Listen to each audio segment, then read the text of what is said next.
శివరాత్రిని పురస్కరించుకొని వికారాబాద్ ప్రాంత ప్రజలకు సహస్రలింగాల దర్శనం కల్పించడం జరుగుతుంది అని ఓం శ్యామ్ మధు అక్కయ్య అన్నారు.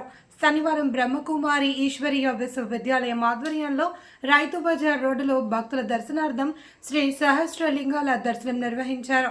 ఈ సందర్భంగా ఆమె మాట్లాడుతూ రేపు ఈ కార్యక్రమానికి తెలంగాణ రాష్ట్ర స్పీకర్ గడ్డం ప్రసాద్ ముఖ్య అతిథిగా రానున్నారు అని, పట్టణంలో పెద్ద ఎత్తున ర్యాలీ నిర్వహించడం జరుగుతుంది అని స్పష్టం చేశారు. ఈ కార్యక్రమంలో ఈశ్వరీయ బ్రహ్మకుమారి సభ్యులు తదితరులు పాల్గొన్నారు. మహాశివ జయంతి శివరాత్రి నిమిత్తంగా బ్రహ్మకుమారి ఆధ్వర్యంలో ఓం శాంతి భవనం వారి ఆధ్వర్యంలో వికారాబాద్ పట్టణంలో ఇదే మొదటిసారిగా 12 జ్యోతిర్లింగాల జతలో సహస్రలింగాల దర్శనము, ఈ దర్శనం యొక్క భాగ్యం మనందరికీ లభించింది.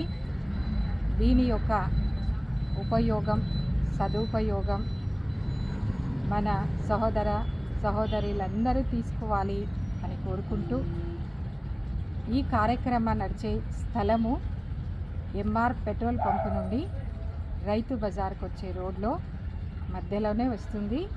అక్కడ 3 రోజుల కార్యక్రమం నడుస్తుంది.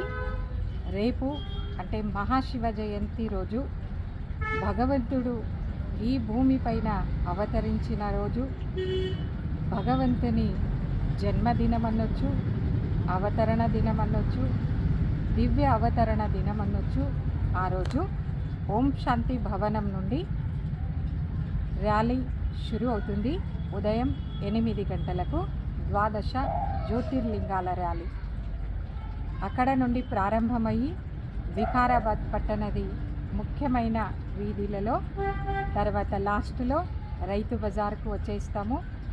అక్కడ రైతు బజార్లో ఏర్పాటు చేసిన ఈ కార్యక్రమది ఉద్ఘాటనను మన అందరి ఆత్మీక సహోదరుడైన, ప్రియమైన సహోదరుడైన గౌరవ శాసన సభాపతి శ్రీ గడ్డం ప్రసాద్ కుమార్ అన్నయ్య గారు వస్తున్నారు.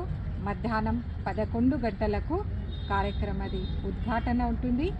సహోదరులందరికీ వినమ్రమైన హృత్పూర్వకమైన స్వాగతంను తెలుపుతూ అందరూ రండి, దర్శనంను చేసుకోండి, రండి, ర్యాలీలలో రండి, శాంతి యాత్రలో రండి, మరియు ప్రదర్శన యొక్క సహస్రలింగాల దర్శనంను చేసుకోండి అని చెప్తూ ఓం శాంతి.